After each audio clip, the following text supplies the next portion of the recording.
আপনার হোয়াটসঅ্যাপের চার্ট অন্য কেউ দেখতেছে কিনা সেটা কিভাবে বুঝবেন?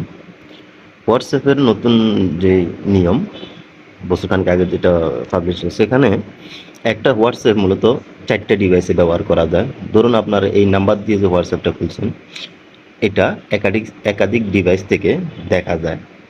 এখন আপনার কোনো প্রিয়জন, বন্ধু, আত্মীয় বা পরিবারের কারো হাতে যদি আপনার ফোনটা যায় 1 মিনিটের জন্য, সেক্ষেত্রে সে এটা স্ক্যান করে তার ফোনেও রেখে দিতে পারে। অর্থাৎ সে চাইলে আপনি ফোনে কার সাথে চ্যাট করতেছেন, কার সাথে মেসেজ করতেছেন, সমস্ত কিছু দেখতে পারে। ঠিক আছে?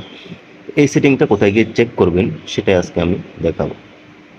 আমি হোয়াটসঅ্যাপে আসলাম, এটা হোয়াটসঅ্যাপ বিজনেস আমার। এখানে আপনি এই যে 3 ডট আছে, এখানে একটা ক্লিক করবেন। ক্লিক করার পরে লিঙ্ক ডিভাইস, এখানে একটা ক্লিক দিয়ে দিবেন। এখানে দেওয়ার পর দেখেন আমার 0 4 অর্থাৎ 4-এর ভিতরে মাত্র 0, অর্থাৎ আমারটা অন্য কোনো ডিভাইসের নাই। ওকে, এখন অন্য কোনো ডিভাইসে যদি কানেক্ট করতে চান, সেক্ষেত্রে আপনি শুধু এখানে একটা ক্লিক দিয়ে মেবি স্ক্যানিং করে কিন্তু অন্য কারো ডিভাইস এখানে নিয়ে আসতে পারেন, কিংবা আপনার ডিভাইসটা অন্য কোথাও নিয়ে যেতে পারবেন। ঠিক আছে? সো আপনি এখানে চেক করতে পারবেন আসলে এটা কয়টা ডিভাইসে আছে, এবং যদি অন্য ডিভাইসে থাকে সেক্ষেত্রে কোন ডিভাইসে আছে, এবং এটাকে এখান থেকেই বন্ধ করে দিতে পারবেন। ধন্যবাদ।